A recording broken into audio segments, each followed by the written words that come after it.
If you would like to earn CPE credit for listening to the show, visit earmarkcpe.com/FPA. Download the app, take a short quiz, and get your CPE certificate. If you would like to earn continuing education credit for your FP&A certification from the Association of Finance Professionals for listening to the show, go to the show notes for details on how to earn the credit. Finally, if you enjoy listening to FP&A Today, please go to your podcast platform of choice, click the subscribe button, and leave a rating and review of the show. And now, on to the show. From Data Rails, this is FP&A Today. Hello, everyone. Welcome to FP&A Today. I am your host, Paul Barnhurst, aka the FP&A Guy. FP&A Today is brought to you by Data Rails, the financial planning and analysis platform for Excel users. Every week, we welcome a leader from the world of financial planning and analysis. Today, we are delighted to be joined by Frank Aburto. Frank, thanks for joining us. Thanks for having me, Paul. Really excited to sit down and chat. Same here. I'm really excited. So just let me give a little bit of an introduction from Frank. Frank comes to us from New Jersey, New York area. He currently works as a senior director of finance at Audible. He earned his Bachelor of Science in Asian Studies from West Point. He earned an MBA from Cornell and a Master of Accounting from Rutgers. So that's just a little bit about Frank here in a minute. We'll give him an opportunity to tell us more about his background. But we're going to start with a fun question we like to ask everybody. Because if you've worked in finance, especially FP&A, we all have our horror stories. So what was the most challenging kind of budgeting, forecasting experience you've ever had? Well, Paul, I joined Audible back in 2016. And within, I want to say 3 months, still learning the company, still learning the KPIs, we embarked on a major product initiative comprising of maybe 15, 20 different items that all needed to be sized, forecast, and included into the forecast for the following year. So not only was I still learning the company, still learning the people, still learning how everybody interacted with the app, but I was responsible for a major portion of what was going into the 2017 budget. So as a brand new employee, it was slightly terrifying, but it was a really good experience being thrown into the deep end and having to learn and survive. Yeah, I think we probably all have some experience like that where it's like, all right, here, you get to figure all this out. And you're like, wait a second. I don't even know where the bathroom is. How do you expect me to figure out all these numbers? So what was the kind of the key learning or takeaway from that experience for you? This really helped me developing my business partnership. It was understanding exactly what product and technology teams do, understanding how the marketers are going out to potential customers and current customers and how they're getting engaged. So it was really tying everything together that I would say I didn't learn in investment banking to understand and look at the company through the lens of the customer and what's best for their engagement and their entertainment. Got it. It makes a lot of sense. It's so important to understand that customer and have that customer lens. So could you just give us a little bit about your background, how you ended up where you're at today and a little bit about your journey? Yeah, sure. So 4 years of West Point, and then I started in the Army. I did 5 years there, stationed in South Korea and then Hawaii, which no one ever complains about. Uh, at the tail end of my career, I did a 15-month tour in Iraq. When I came back, I started looking for alternatives. I realized I probably wouldn't stay in the Army, and I wanted to see what career might interest me. I realized giving a background in Asian studies probably was not going to land a technical role. And so business school was the best option for me. I had a close friend who was at Cornell, a couple of close friends actually, and I spoke to them, learned about the program, applied, and went that following year. So I settled on investment banking as my first career, just because you learn so much. You learn about strategy, you learn about finance, you learn about accounting. You're really drinking from the fire hose, so to speak, on what you need to be doing, how you're going to do it, and how accurate / precise it needs to be. After a few years of that, I really wanted to help companies drive strategy and react to what customers are doing and other, I don't want to say threats in the market, but changes in the market. And I realized I couldn't do that as a banker. So there was somebody who was working at Audible, spoke to them and understood that they were looking for a finance senior manager. So I applied there, went through the interview process, and 7.5 years later, here I am leading the strategic finance team. Great. Well, thank you for sharing that story. I appreciate it. And, kind of a few follow up. First, I'll, kind of start with the military. Again, thanks for serving. But what are maybe two or three key lessons you took from your time in the military in West Point that make you a better finance professional today? So I think it's a framework for problem solving. So West Point and your officer basic courses do a really great job of preparing you to be a platoon leader, leading your soldiers right out of joining a unit. Where you're less prepared is when you become, let's say, a company executive officer or a logistics officer, an operations officer, and you're faced with problems, especially in Iraq, that don't really come out of the textbook. And so you have to understand, what are we trying to achieve here? What's the task and purpose? What's the objective? And then come up with ideas on how to get there. How do you do that in an efficient way, in an effective way? What could be sacrificed between those two items? Having that military background really helps me out when I'm looking at something and thinking, how can I allocate my team's work against this in time? And how can we do this in the most effective way to give my CFO what she needs to understand to make a decision? I really like that. I appreciate you sharing that. And there's something to be said there of trying to kind of optimize the time spent, right? Being as effective as possible, because we have enough tasks often that are manual, that are challenging. If we don't find ways to be effective ourselves, it only compounds the problem. Exactly. And you mentioned a little bit kind of how you ended up at Audible, but can you talk a little bit kind of how Audible thinks about FP&A? Maybe a little of, how the organization, like what all do you manage, or just a little bit about that? Yeah. So when I joined, the team was very small. And in my interview with the CFO at the time, I specifically asked her, what is your vision for this role going forward? And her response was, you can make this role into whatever you want it to be. So what I wanted it to be was the strategic partner to, at first I was working with the marketing team, and then it became the product team. And so how we look at the business is really through the lens of the customer, as I mentioned before. What are we Mm-hmm. trying to do? How are we make this the most entertaining audio platform, bar none? And how do we make sure that people can find the content that they love and come back to find more? So we're looking at the different customer journeys that individual customers or even prospects have. We're understanding from a UX perspective what makes an app easy. How does that impact your KPIs, which impacts your financial model, which impacts your P&L. So it's a couple different things there. It's not your traditional, here's your variance, here's what happened. It's, let's understand everything about the business and really be that trusted partner. I love the term trusted partner and help strategically. I think, a huge part of FP&A is understanding the business, and it's becoming much more strategic, commercial in nature. I used to refer to it, in the early days, it was what I called FP&R, financial planning and reporting. You put together a 100-page deck and somebody might have looked at it. Right. And now they really look to us as advisors, or in forward thinking companies they do. And you're seeing more and more CFOs come from FP&A. So I really like how you talked about that, because I'm totally with you. That is just so important.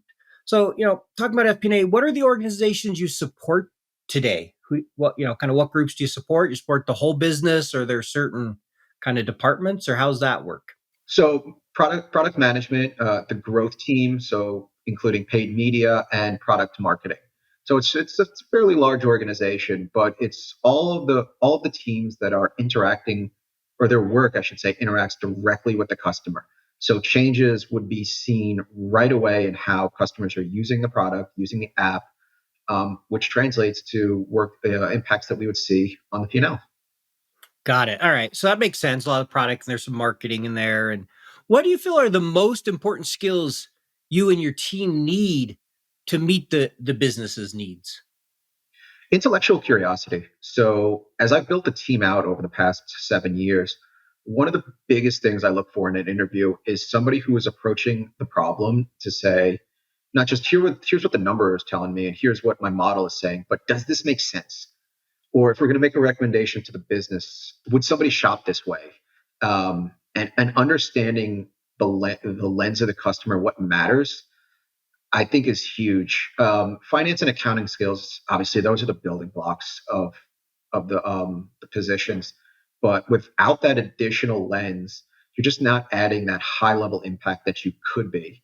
That really helps some of your partners say, I didn't think about it like that, and let's try that, and let's try it. Let's try to see what the customers think about it. So I love the intellectual curiosity, and I like what you said about the customer. So it kind of led me to a follow-up question here. How do you help your team really get to know the customer? What are you doing to make sure your people in finance, right? We look at numbers a lot. We're managing the P&L, all things. How do you make sure they gain that appreciation and understanding of the customer?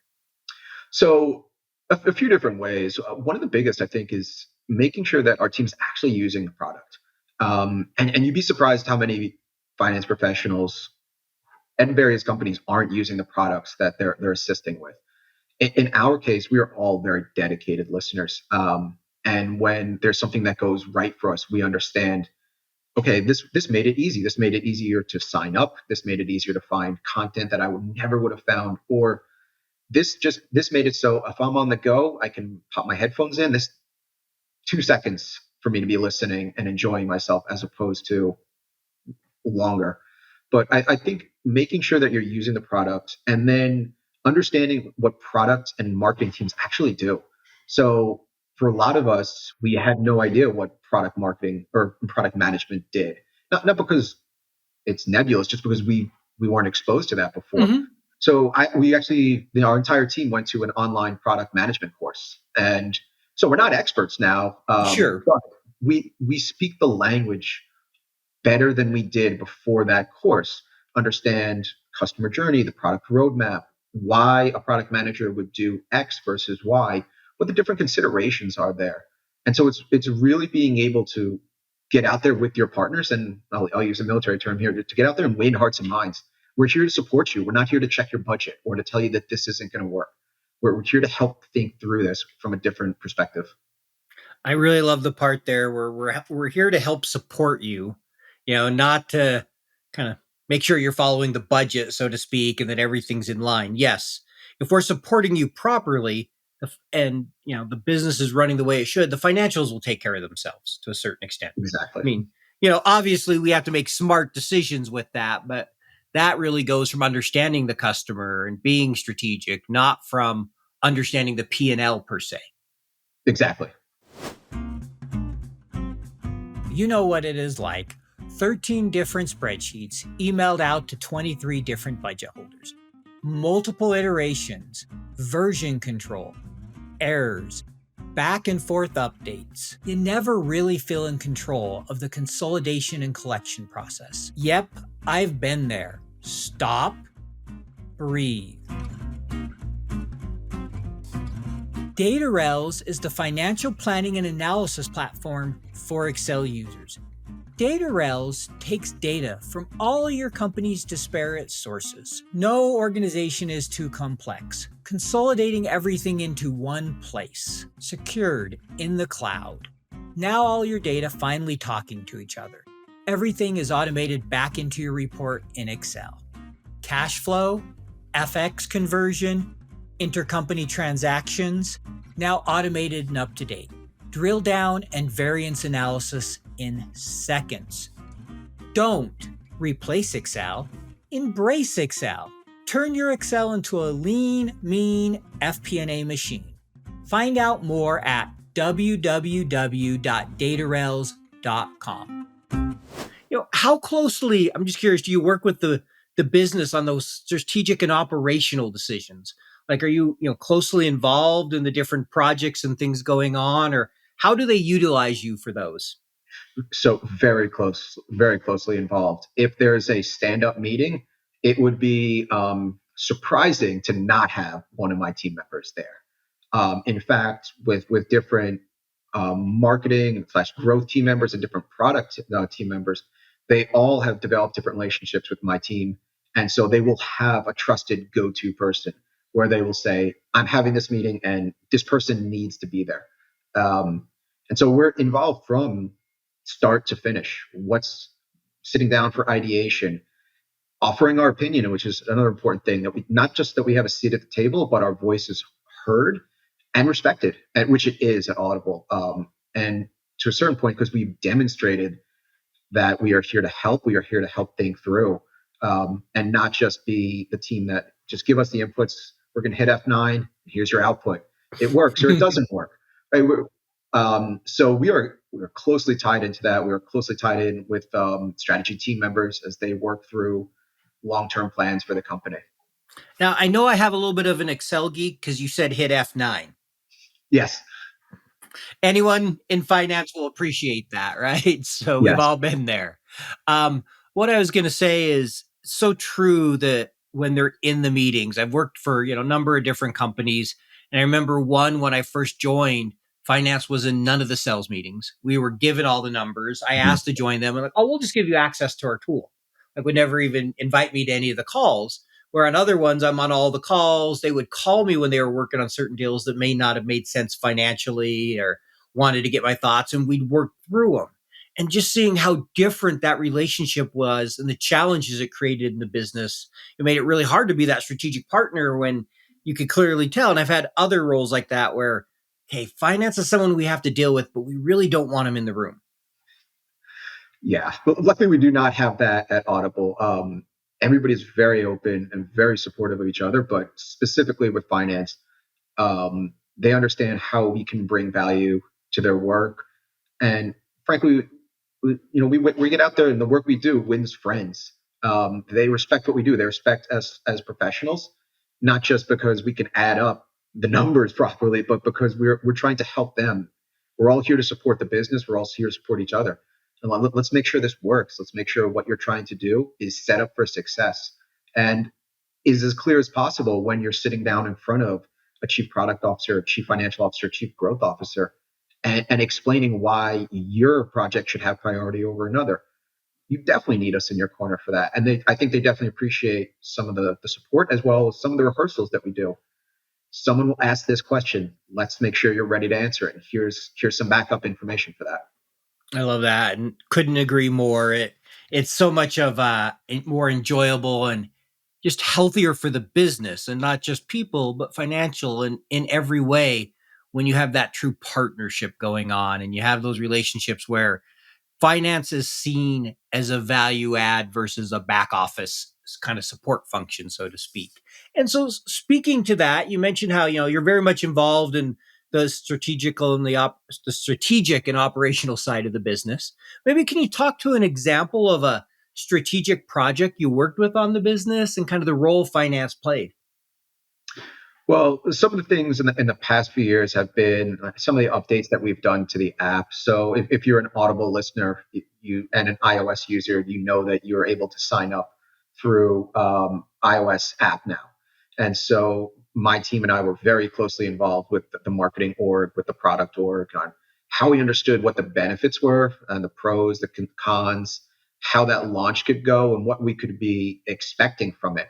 Um, and so it really was sitting down with our business intelligence team, understanding if this is the benchmark KPI where we are now, and talking to the product managers, where do you want to take this? What is possible?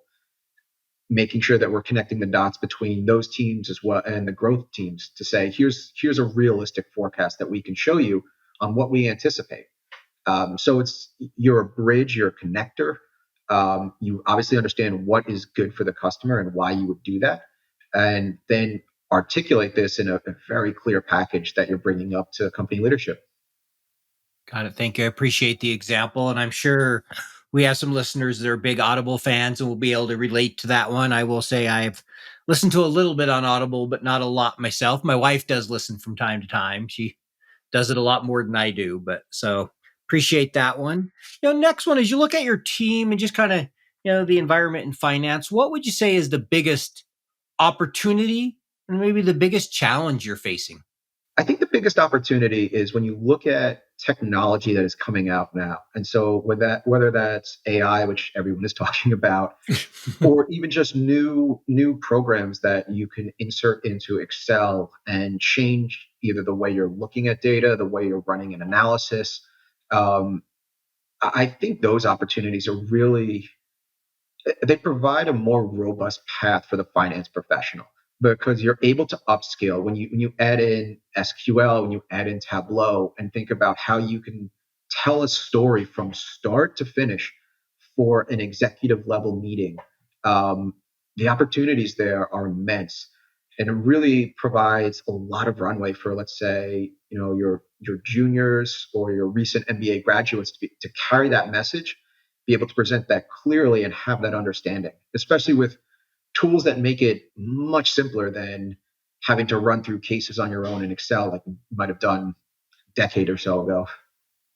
Got it. And so I'm curious, is there anything, I mean, obviously we've seen a lot of AI, but any kind of tool that you've seen over the last year or so that has you really excited, or anything you're looking at and thinking, hey, that will really help us be more productive, that you're seeing out there?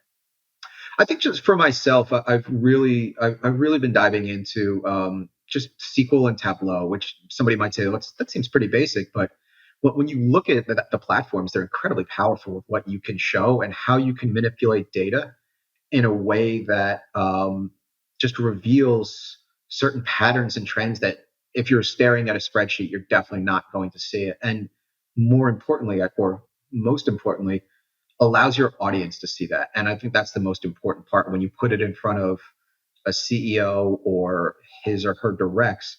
You get the question, wow, this is insightful, instead of the question of maybe, what am I looking at here? Like, it speaks for itself. And as I hear you say that, whether it be Tableau, Power BI, Looker, Domo, whatever visualization tool you're using, there really are some great things you can get from understanding those, from moving beyond Excel and being able to do some of those analysis. And I really like that you mentioned SQL, because I'm a proponent that people should at least understand the basics of SQL SQL. I don't think you need to be deep and writing complex statements, but I did report writing for about a year and a half before I moved into an FP&A role. And it was incredibly valuable in my career to be able to query something from the database if I needed. And it made it easy to learn Power Query and make that bridge. So I was able to transform and pull data and get insights that other people on my team couldn't, because they didn't have that skill set. Yes, they were good in Excel. Yeah, they could put together a chart, but it just takes some things to that next level. At least that's what I've found. Is that kind of your experience there? It is, because if you really want to differentiate yourself, and when, as you mentioned earlier, a lot of the CFO roles are coming from FP&A, it allows you to dig deeper and really think about strategy. So you're combining your knowledge of the P&L, your knowledge of the customer, and then enhancing that knowledge of the customer with a very in-depth understanding of their actions because of all the data. When you provide all that, that makes it very easy for a CFO to step up to become a COO or even a CEO. And I think it's incredibly powerful for people earlier in your career, because it really makes you a very well-rounded finance professional that is able to say, here's how we can help set the strategic direction of the company, or even tactical direction for certain items. And that is really adding value and really supporting the business. Agreed. And I like how you said, kind of helps prepare you CFO or COO, because we're definitely seeing a lot more of that where, CFO, especially smaller companies, they also have COO responsibility, or, people from finance and FP&A making that switch. Maybe you'll go over to revenue operations or sales operations, because if you're good in FP&A, you're going to understand operational metrics. You're going to understand some of that operation of the business, because it's really hard to make good advice, strategic advice, without understanding that. And so I think, puts finance in a great position as you move up in your career. As I heard one person put it, FP&A is the only place outside of the CEO and the CFO that gets a 360 view of the business. And they get it from two lenses. They get it from a financial, and they get to see it from the business lens, the operational lens. And that's just incredibly valuable. I totally agree. And that's what has made the past 7 years at Audible fantastic for me. Being able to have that perspective and really understand how a business of this size is run and how it grows. Got it. Yeah, no, it sounds like you've probably seen a ton of growth and change over those 7 years, I'm guessing.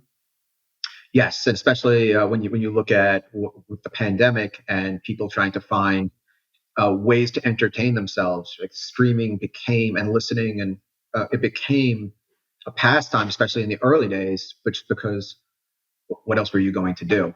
And so it's understanding that growth and how to keep that growth trend going. Yeah, no, definitely. I mean, the pandemic changed so much, and I think many tech companies have, I will say, struggled to a certain extent to figure out how they keep the growth going. Some overhired, just trying to figure it all out because it's a new world. Even though, yeah, it's the same world, but things have changed, and there's some things that fundamentally will never be the same after COVID, I think. So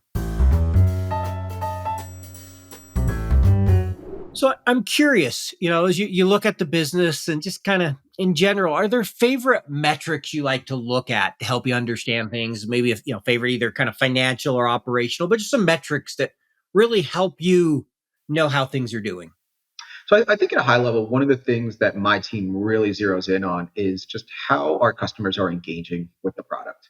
And so we want to understand that because if you're not using the product, if you're not listening, if you're not finding what you want, why would you stay?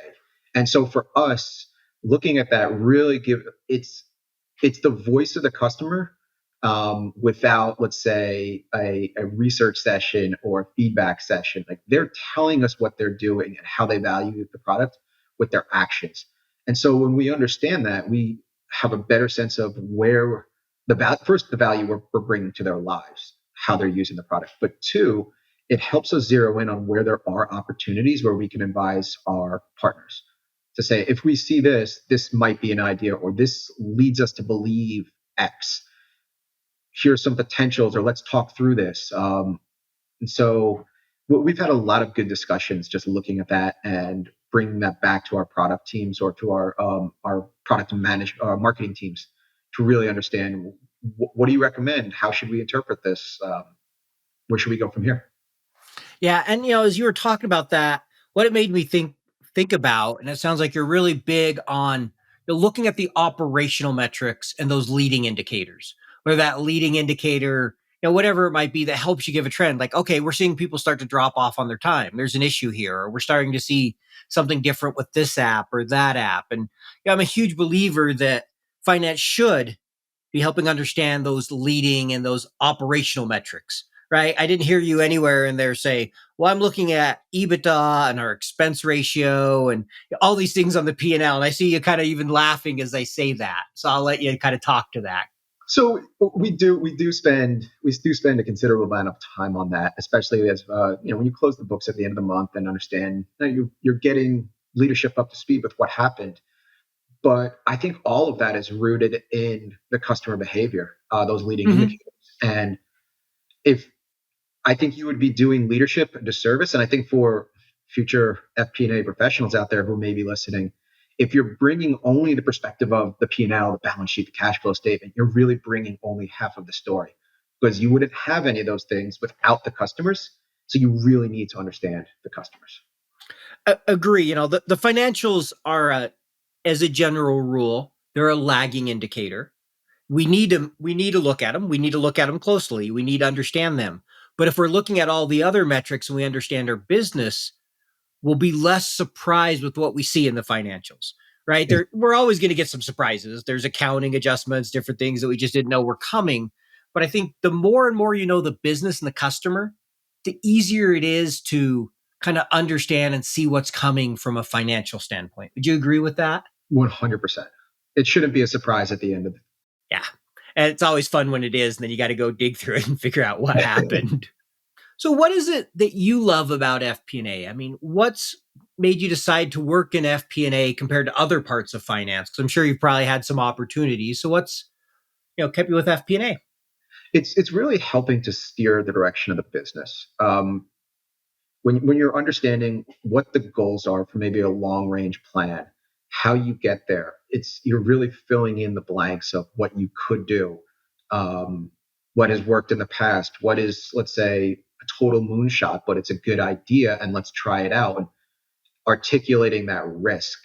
But most of all, it's really helped me to understand customer behavior. And so when something happens in the economy, I'm frankly not surprised by it because of the leading indicators, right? Understanding ways Audible customers engage with the product gives me a better sense of how other customers engage elsewhere, whether it be another entertainment service, whether it be something as simple as just retail stores.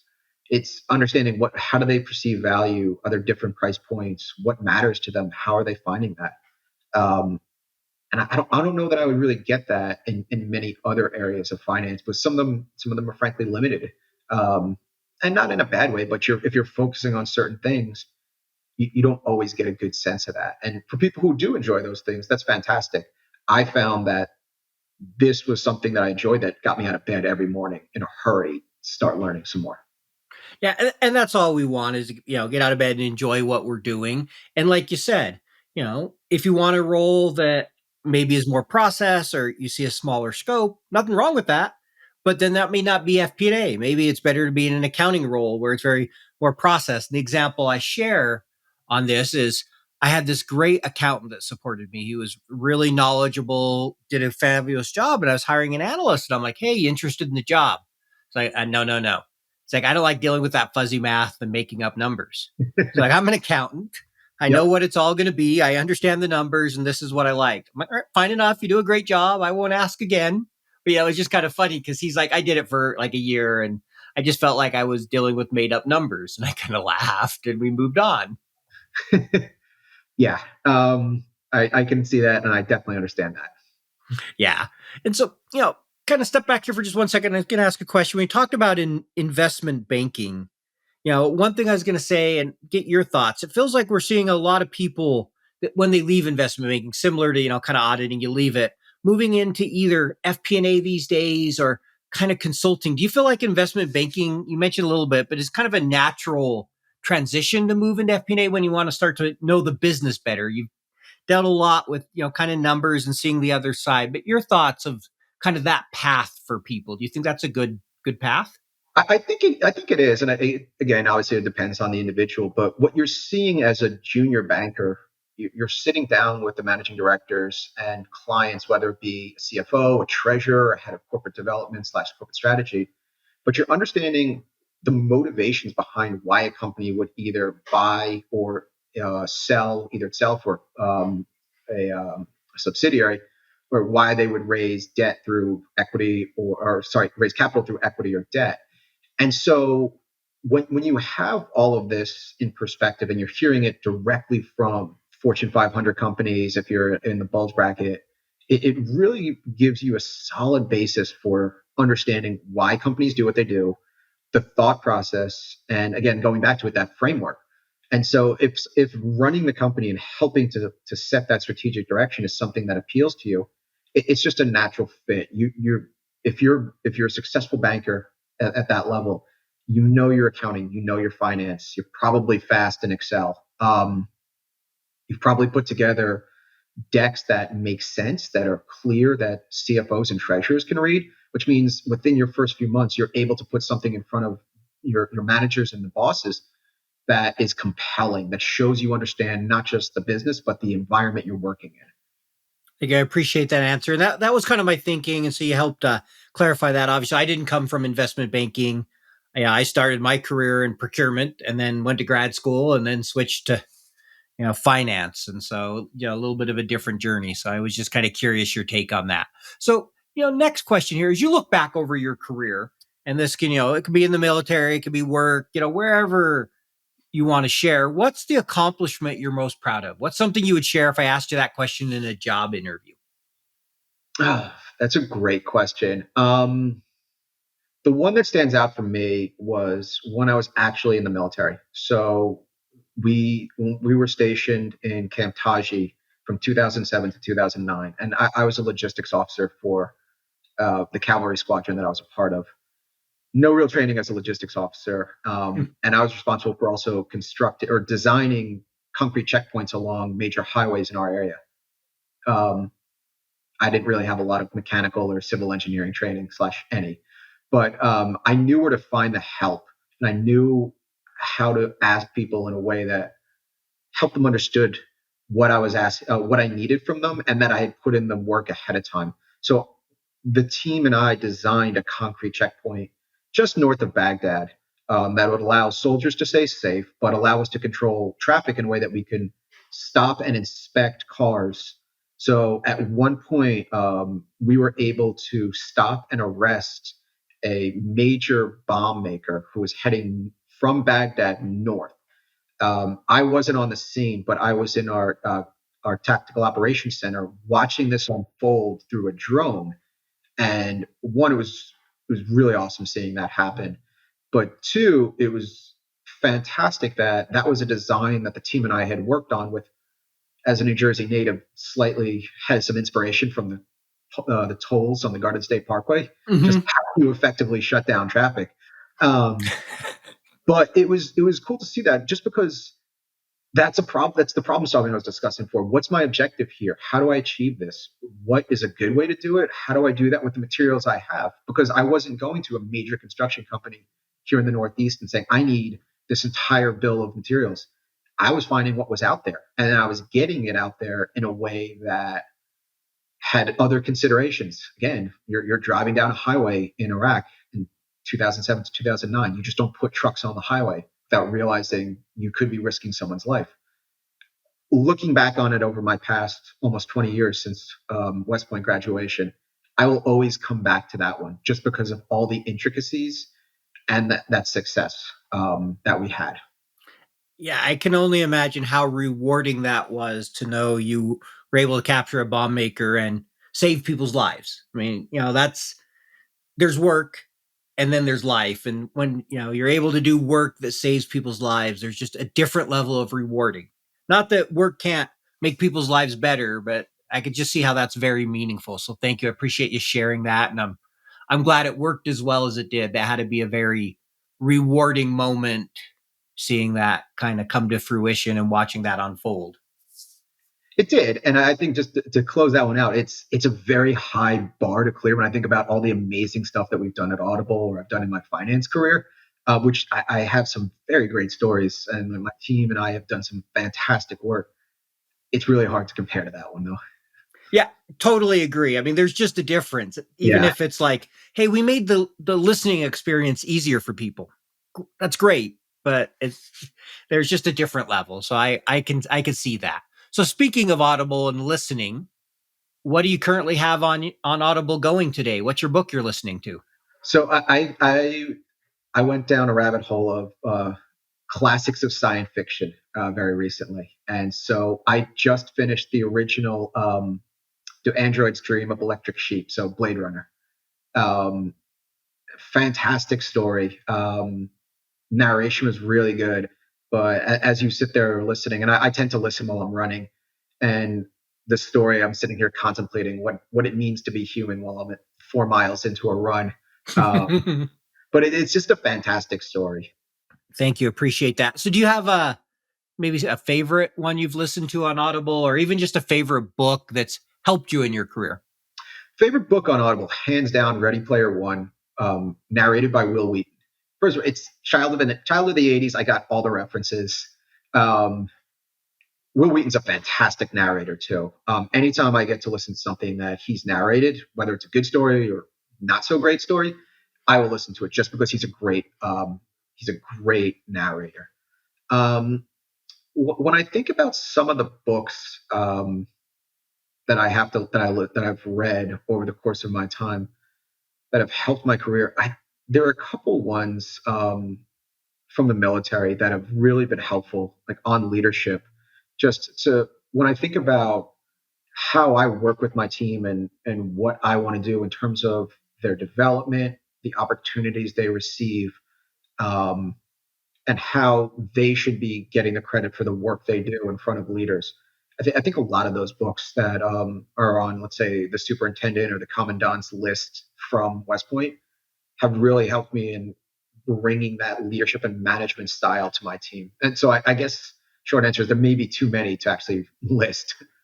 Fair enough. I mean, it sounds like you're an avid reader and listener, from is what I'm hearing, and you love learning from books. So we can see the collection there behind you. I think on my Yep. right there, and yeah, as you mentioned, it sounds like you do a fair amount of running, so you get some listening time. If you're 4 miles in, you're doing some pretty good runs. I've run a few marathons, so I know a little bit about running, so I can relate to that one a little bit.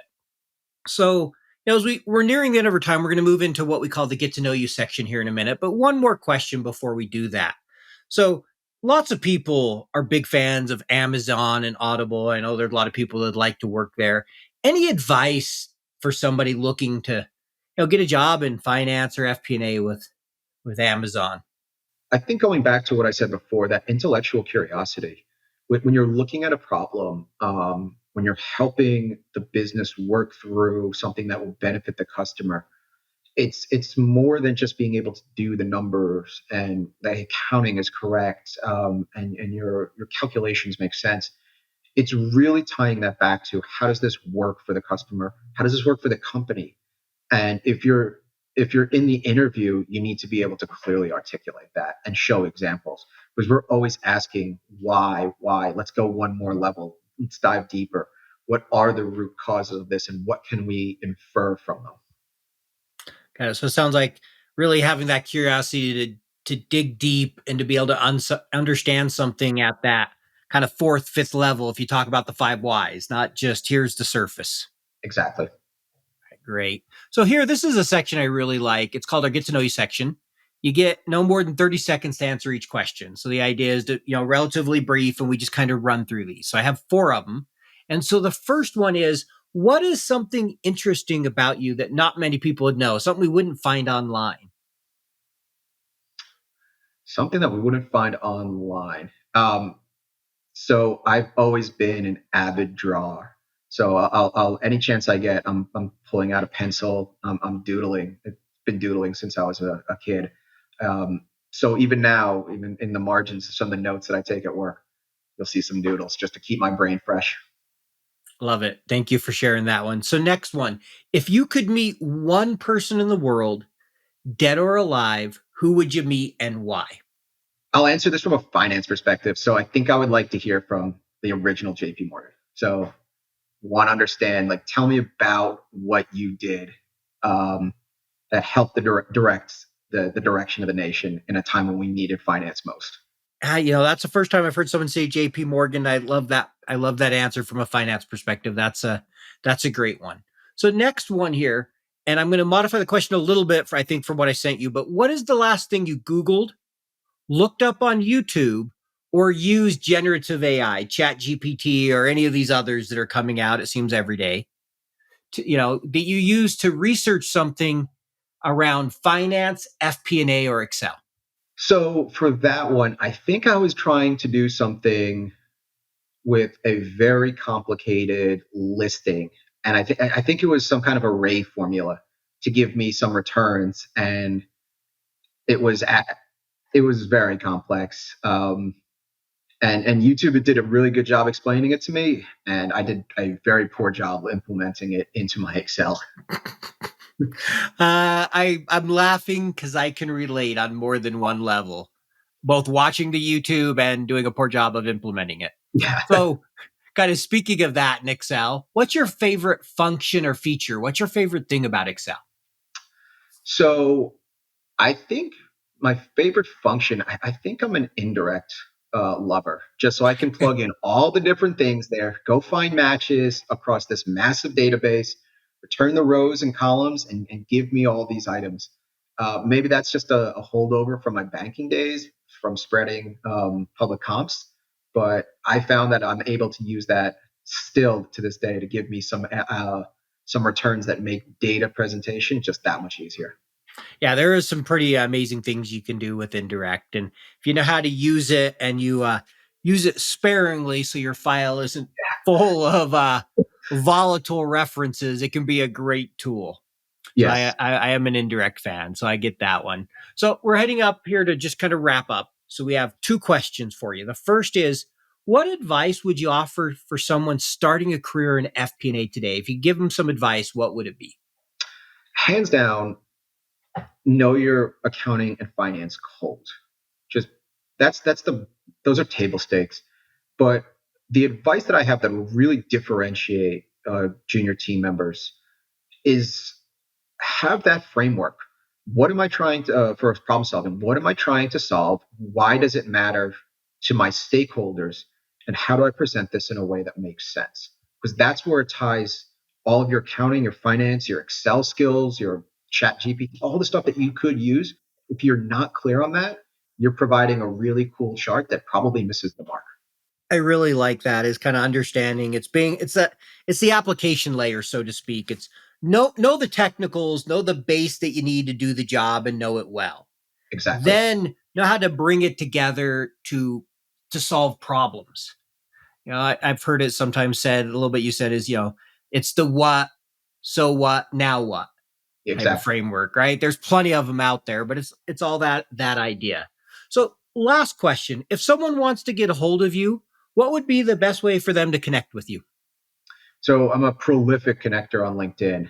Find me on LinkedIn, drop a note, have some patience. I get quite a few in-mails on a daily basis, but yeah, LinkedIn is definitely the best. I'm more than happy to chat with people about careers, about working at Audible, Amazon, many different things.